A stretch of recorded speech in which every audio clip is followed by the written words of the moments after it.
Everyone's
having ice cream.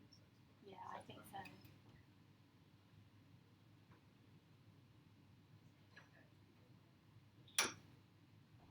Here's our lovely Zeus. Call me.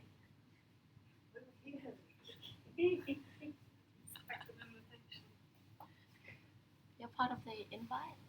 You're always welcome to come. That's a Dorothy shoe. Although apparently in the book they're not red. They're silver or gold. Oh. Yeah. But they made it red because it stands out more for the show, for the movie.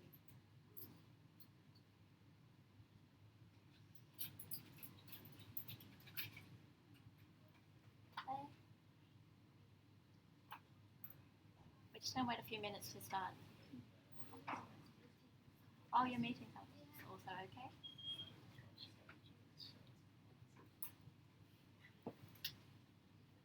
That's Simon Evers. I met. Yes.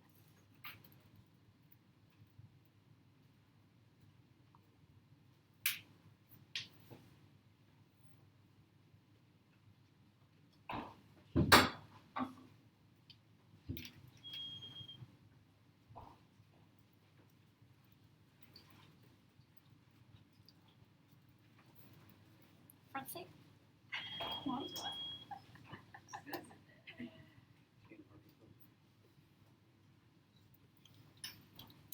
Oh, maybe we should turn this way. It's Tim's house in the first row. Very.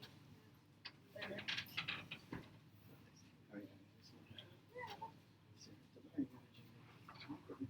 Yeah, hello. So, it's around the corner.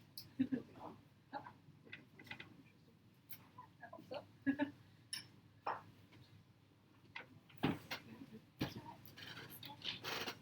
you think people will come optimistically turning the I think they will. Sometimes they're just a little bit slow. So what tends to happen is about like 5 minutes later, more people turn up. Yeah. Cool. All right. Let's get started. Hi, I'm Trangoska, the product manager for Standard Assurance. So this is what we're going to be talking about today. So some changes to the team. What are some of our findings from continuous assessments, workshops, and some research we're doing. So changes to the team. So we've had these lovely people, Alice, Tom, and Hannah leading the team. But luckily we've got more new people joining us. So we've got Timur Khan, who's sitting behind us here. These are his departments. So he's taking on DEFRA, HMRC, which Tom's been on. Then we've got Henry, so if you're at GDS, this is the guy to speak to if you need an assessment. We've got James, who's not here at the moment. His big departments are Bays and Home Office. And Kelly, who has been on our team all this time. So she's also taking on health now. And then what I wanted to go through is just some of our findings around continuous assessment. Right? Spoilers. Yeah, spoilers. Right. Okay. Yeah, go and sit. So just a recap on what we did before we kind of get to the findings. So we did 3 1-hour fortnightly visits. We went to 4 different teams in 4 different cities. We had the lead assessor join us for the first visits, and then we had a few assessors from the different disciplines coming in for the second and the third visits. And that all happened last year, so we've done the analysis or the interviews, and I'm going to share with you our top 5 findings. Oops. So this is kind of the work that we did to kind of get us there. So the first one is around how one person cannot effectively assess and mentor a service team at the same time. So this is where we kind of went in and we looked at, like as a single person, you're going in and you're having a conversation with the team. The team is sort of confused as to why you're there. So they're not really sure if you're there to give them advice or to assess them. So they're not sure whether they should be open or a little bit defensive about what they say to you. On the other hand, the assessors that do come up are also a little bit confused about what they're there to do. So they're not sure whether they're supposed to be supporting the team or if they're there to assess the team. So we went to a couple of different teams, one in discovery, one at early private beta. And at those stages, it's not really the right time to be assessing teams either. It's kind of where you're supposed to try and help them, maybe build their plan or talk through their plans around what needs to happen. So it's kind of one of those things where actually everyone in the process was very confused about what they were there to do, what their role was. So one of our big things is that we want to separate out the assessing and the supporting part of the process and what we're doing with service teams so that everyone is clear what they're doing and what they're there to do. It doesn't mean that the same person can't do both. It's just that you wouldn't do the same thing for the same team. So you might be someone that's giving advice to one team and assessing a different team, but you would never be the same person doing both. It's just very confusing for everyone. And so it comes down to some of the more practical things about what we've been doing with the teams. So around how service team and assessors need more structure to make the most of their interactions. So the brief that we did last year was very open. We left it, I guess what we wanted to see happen was for the assessor and the service team to work together to work out what is the best way for them to have these conversations, to work out what's the best way to assure them along the process. What we found when we got these 2 groups of people together was they kind of meandered a bit. The conversation went a little bit about, what they're doing now, and there wasn't any structure, any flow. They weren't sure what they were supposed to get out of it, or whether, if they did give recommendations, how the service team would then go away and action those recommendations. So this is something that we will put throughout all of the new things that we start to do over the coming year around any interactions that we have with service teams and assessors needs to be structured.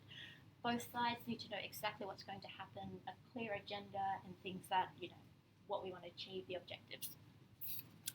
The third thing was that it needs to be more flexible. So we did the 1-hour fortnightly meetings, but it didn't really work for all circumstances. What ended up happening was every single visit went over time.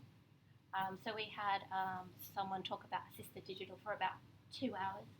That was very tough for me because I was observing that. But the team found it really useful, and obviously, the assessor talking about AD loved the whole experience because that's his thing, right? He loved talking about AD, so that was good. They enjoyed it. Obviously, the observers didn't really. We also had a lead assessor there, and after the first hour, he sort of switched off a bit, which I can't really fault him for, but it is we obviously don't have the right people in the room if the lead assessor is kind of taking the back seat and just listening to what's going on, and it's a 2-hour in-depth conversation about assisted digital.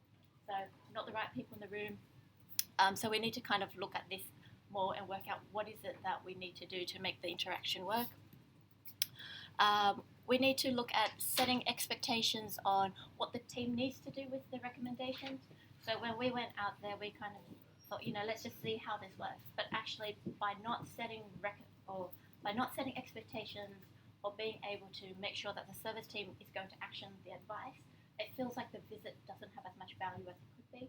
So how do we go in, give them advice around what they must do to pass an assessment or to build a good service, and then get the team to actually action that, and when will they do it? So actually working out, if we're giving advice, we want them to use the advice, not just, oh great, that's, here's some advice, we'll go away and do nothing with it.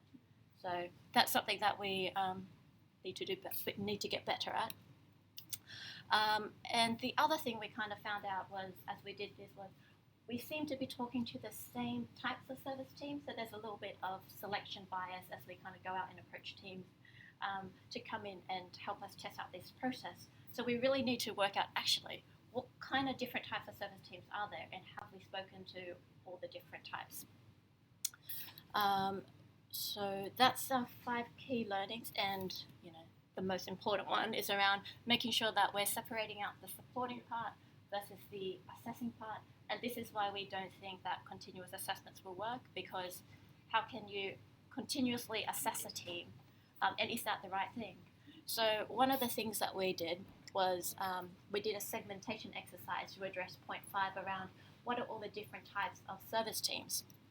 So we looked at 3 key areas, so around capability, how well are they, or how capable are they at building a service that will meet the 18-point standards. Engagement with GDS, how much are they coming to us? Are they proactive? Are they reactive? Are they just avoiding us altogether? And enablement is around, are they in an environment where they're enabled to build a service, there's no blockers, they've got the right environment, they're empowered. So we looked across those, and we came up with a sort of like 5 different groups.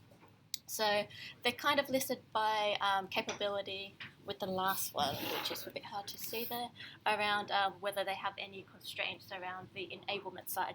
So you have your performers that are good across all 3 categories. Experience, so they need a bit more, they can probably do with a bit more engagement with GDS. High potential, where they're low capability teams, but they're in an environment where we think they should be able to succeed if they just had the right skills to do it. And then early promise is where they're not quite, they don't really have the skills across all 3 areas. And so when we go back to this idea of trying to speak to teams continuously, and we think about teams that are capable, actually, like, for capable teams, do they want to see GDS every fortnight so that we can kind of tell them how great they're doing? Not really. We don't really want to be doing that either. And then when we look at low capability teams, actually, why are we going in there every fortnight to assess them? Because if you're a low capability team, you've probably never done anything agile before. You probably don't really know how to build your service. So GDS coming in every fortnight to say, oh, you're still not building things in the right way, it's kind of ridiculous. And so we think that, we kind of want to try and do something different there. So, okay, yeah, that's fine. So I want to talk a little bit about our approach so far. So we're looking at the different sort of capabilities at the moment. So when we look at high capability teams, we think that something like a workshop could work for them. So a workshop is something that is kind of like a health check or a gap analysis in between your assessments. And sometimes we do it for teams that aren't building transactional services. But it's a much more collaborative engagement with the service teams. So this is where we're kind of going in there and trying to help them address a challenge or a problem. They might come to us with a set of objectives that they want to achieve out of the workshop. And so we go and we speak to them, we speak with the assessors to work out actually what does this workshop look like, and how can we start to discuss, talk about, and try and work through some of the challenges that they have. One of the key things about a workshop is that we're not trying to address all 18 points during this period. We're just trying to target the support to what the team needs. And there's no report, so it's less official. What we want is basically everyone to kind of get together, put all of the key recommendation or post-it notes, so for the team to take that away and go and fix it. We don't really want to carry that information to the assessor because we want them to try and be as open as possible with us while we're trying to help them solve a problem. And of course, there's no met or not met results. So they're not getting you've met all the standards or you haven't. And so this is kind of, a way to kind of represent what happens at our workshop. So when you're in an assessment, you're kind of across the table from the service team. Whereas when you're in a workshop, you're kind of breaking out into different areas. So the designer is talking to the people that, maybe the interaction designer or the content designer around what they've built. The user researcher will go and talk to the user researchers. And so they're kind of breaking off and discussing certain or different problems. And then we're looking at the low capability teams. So this is something that we're just starting to think about now, so we don't really have a full-blown plan yet. But what we want to look at is around this mentor, buddy, coach kind of system. So where we kind of go in and actually we're trying to support them as they're building their service. And a lot of the times the teams just have very basic questions like, how do I build a team? How do I procure a supplier? And these are things that actually, it's on the service manual, but it's also things that we can help work with the team to get them to start building, things in the right way. So we'll talk more about this, in the coming weeks as we sort of develop what this looks like and test these with a few low capability teams. The third thing we've been doing is looking at a sustainable assessment model. So Chris Marshall, our user research, have been going out approaching some of you, all of you, I'm not quite sure who he's spoken to yet, just to get an idea of what motivates people to be assessors and how can we encourage more people to become assessors and be part of this process with us. That's fine. And the last thing is that we've now got our Trello backlog available for everyone, so have a look at it and work out, and see what it is that we're working on, depending on how, everyone wants to use it. So we use it in our team to track what's on our list of backlogs of things to do. But if this is something that works for everyone and you're interested, then we can start building more things in there as a way to keep the communication channels open. Any questions? Does Nick know that you're not doing continuous assessment? Yes, he does. Yeah, so Chad's already had the chat with Nick. Okay. Yeah, to kind of make it clear around the terminology. So a lot of the things Nick said was right. It's more just the terminology. It's more just the terminology. So it's about continuous engagement and support as opposed to continually assessing teams. Might need to explain that for external guests. You spoke about workshops and informal recommendations from workshops, just tips on what to do. My experience as a digital coach has been that teams get confused between what comes out of the formal assessments and informal recommendations and the status of informal recommendations that come out of workshops. They're not quite sure which target is supposed to meet. How are you thinking of addressing that? So one of the things that we have been talking in our team is around, have we been clear enough with our communications with teams? So one of the things that we've seen is that we've given teams the same recommendations multiple times, but they're not actioning them, right? But we need to question ourselves, have we been clear enough before we kind of go and say, actually, you haven't done what we've asked you to do? So that's one of the things that we're trying to work out, what kind of methods or ways that we can get the communication to teams across clearer. There's also the things that we want to look at around the things that the team must do versus the things that it'll be good for the team to do. So we need to try and make that communication clearer. Okay, I think that from my experience, I think that would help. If you separate the musts, Yeah. must go away, then teams would know precisely what they're aiming for because they have a limited number of sprints. Mm-hmm. And you have a workshop or two. Sometimes they're not sure the status and have to sort things out logically. Yeah. So that's good. Got a few about the workshops. Would they be? Are they essentially replacing assessments, or are they in addition to assessments? They're in addition to Okay. assessments. The thing in my experience, Good or bad? the workshops I've been to, the only one that felt effective was where they were an engaged team. Yeah. Okay. How does a team become an engaged team? But not how do they become it? How are they picked? You mean like with our segmentation, Yeah. or in terms?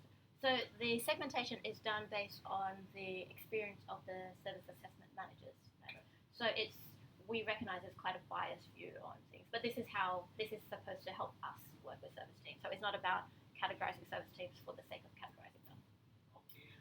And so when we talk about the engagement part, it's around are they being proactive in their engagement with us, which is when workshops work really well. Reactive teams are quite good too, but it's the teams that try and don't speak to us or avoid us. It's the kind of teams that are really hard to engage. So we're trying to make workshops better. So we're trialing a new approach with a much stricter agenda.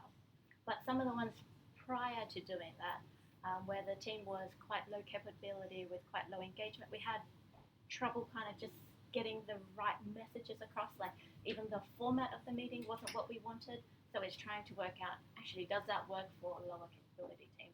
But we're trying to focus that on the more light touch teams that just need a little bit more advice along the way, but not any kind of hand holding or guided support.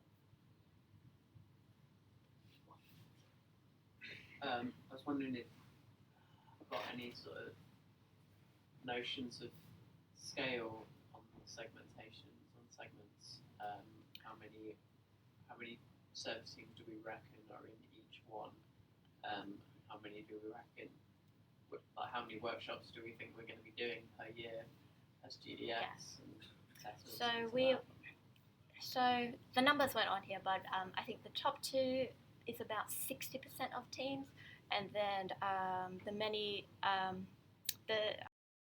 teams is about 10-15%. So the low capability teams is around maybe like 20% of teams. But you're looking at teams that the service assessment team have spoken to and have come through assessment.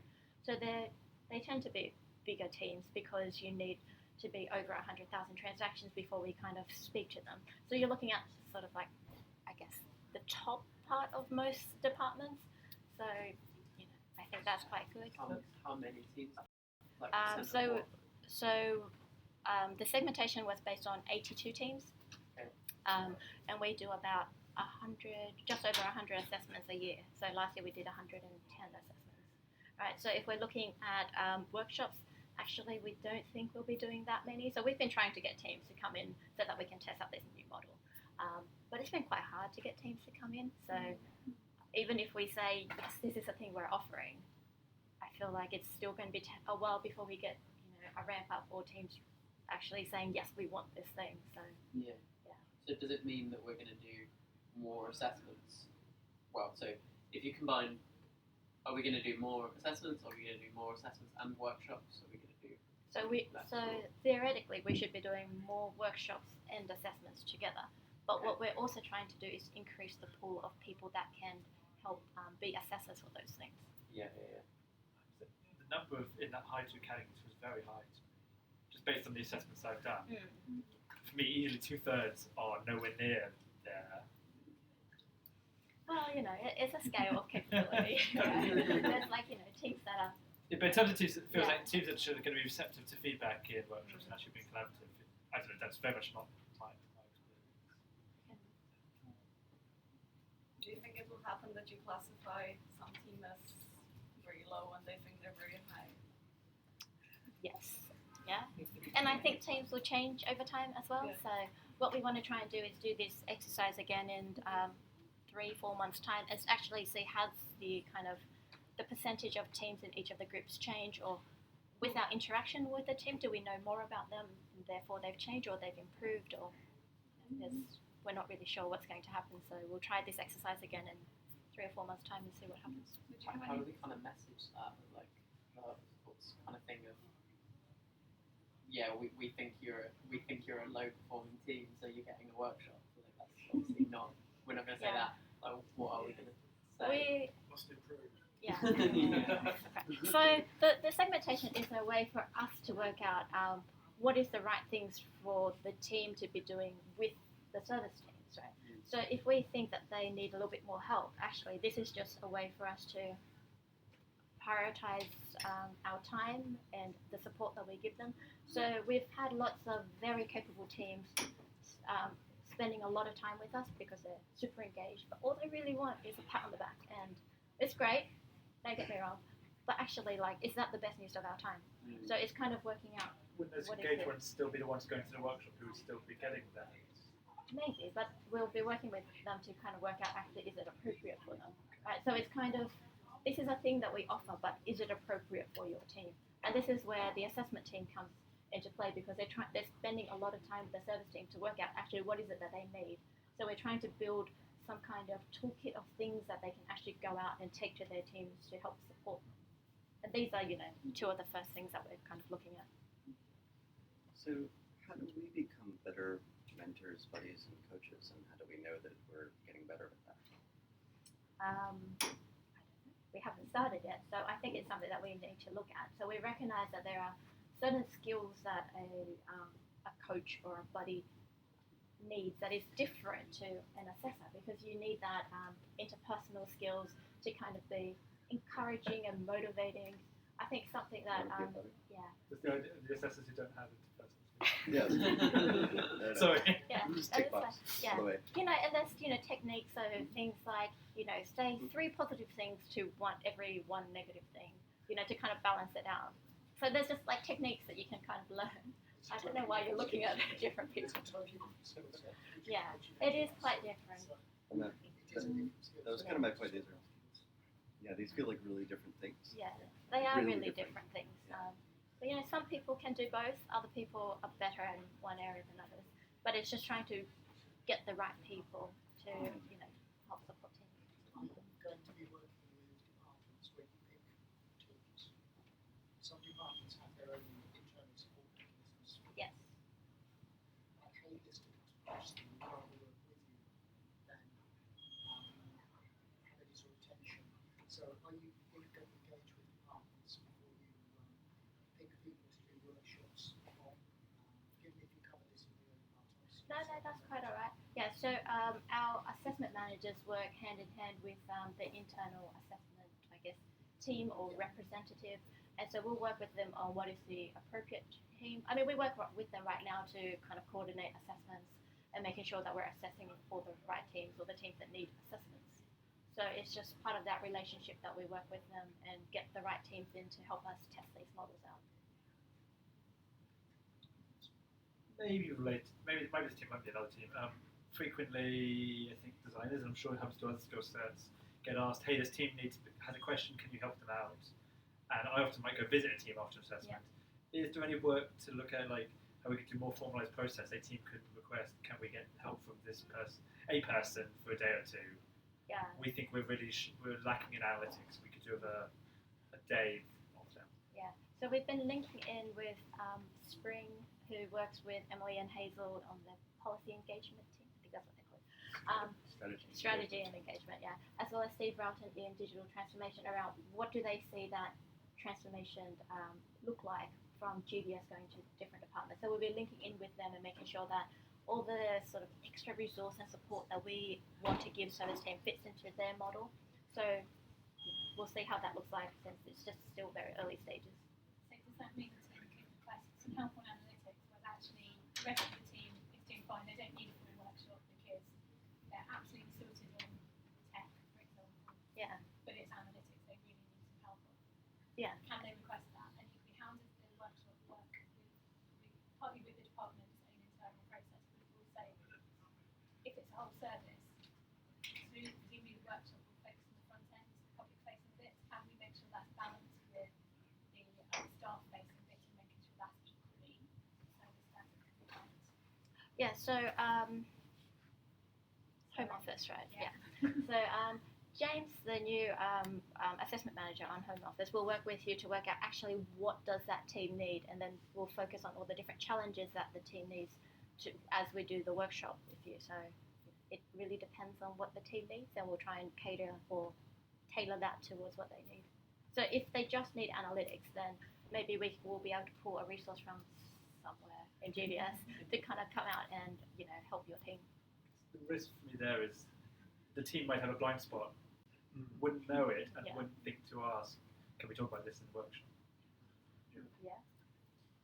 What about as well the other one where like someone in the team thinks, so I've heard from people, particularly designers, because designer saying, oh, what we really need, like we're having this problem, like we're having this argument with like a product manager who just won't listen to user research. They're making decisions based on their own whims. We just need GDS to come in here and like tell like be GDS at them. But like the soonest we're going to hear from you is assessment, which is in like 2 months. Is there going to be some sort of process where like somebody could just, I don't know, come and say like, come and help me? At the moment, that's what More formal. It's really informal though. Yeah, exactly. I'd love if there was more formal. The teams will encourage to ask. Yeah, this happens. So, but so we're kind of taking all these different examples that we get from yourselves and also the assessment managers. Like, trust me, they come back with all sorts of stories when they go out and visit teams. So we're trying to work out through all these different problems. So we're starting to look at, maybe it's comms, maybe it's escalation path. So we're sort of trying to work through all these different problems. So I don't have an answer for you now, but maybe in 4 weeks' time when we do this again. So when you get the post-it notes at the end of the workshop, you said there's no reports. It'd be interesting to know what happens to that, because sometimes the team just really needs something from GDS saying, you're not going to pass unless this happens. And you've got 2 months to make it happen, you've got enough time. And if it's just on post-it notes, I'm worried that maybe the team don't have the lever they need to go to their senior managers and go. I'd say to that, in that case, you shouldn't come in for a workshop. That might be the answer. I've had too many workshops where I think I had to write a report afterwards, but really throw away the post-its by then. So it's just a pain in the arse. So what's the right sort of mechanism there then? It's part of the coaching mechanism, because if you've got a team where there's got an internal obstacle, they're way off being ready for an assessment or engagement with GDS. You have to work with the team to find out whether it's actually a practical IT obstacle, whether it's an agile obstacle, whether it's just people. Yeah, that's not Half right. the problems are just people. Person A doesn't do what person B does because, and then you have to work through that. That's why I asked whether they can work with department's own mechanisms, because we've got coaching. I'm starting a coaching team at HMRC to get these informal problems solved. So is coaching a thing that we can trial now? Like, is that a product we can have? Well, we've selected a team to try this coaching thing out, but we've just selected the team. We haven't even worked out what we're going to do when we get there yet, so it's such early stage to be talking about it. Just ask them. Yeah. Can I say, Anything on else? workshop things, it's the assumption that there'll be places where the team can so you'll see the team in their environment, you'll see their walls with whatever walls they've got. It won't be here, it will be. Yeah, if we're going down the coaching path, we would expect the coach to go and visit. For workshops, it depends on where the team is based and whether there's value in going out to where the team works. So we've had visits where we've gone out of our way to go and visit the team, but actually they didn't show us anything that was kind of outside of the meeting room that we were in anyway. So there's no value in kind of Did going they out. notice that? I mean, just playing devil's advocate, Yeah. did they know? Because traditionally the assessment's been in the room, so it'd be great if the comms include, please do show us your walls, show us your working environment, because they might feel that that too late. I was just going to say, I suppose one of the things you don't, having been through both sides of the table of this a couple of times, I think the thing I wouldn't want to get lost in any of the kind of like how performing teams is there's quite a lot of value to be had in actually preparation for the assessment, because it is just the internal checklist of out of all of these areas of a project, are we actually up to where we should be? And I think that there is something about having to prepare to put on a show that means you have to have good answers to those questions. It's those two things. They do different things for a team in terms of motivating and galvanising. That's very much that's the discipline of sitting a team down and saying in X number of months you have to sit an assessment actually works. And there are a number of dynamics around that actually put a team together and pull the evidence together. Yeah. To answer this. Definitely. Cool. That's it. All right. Thank you very much. That's perfect. Just on time.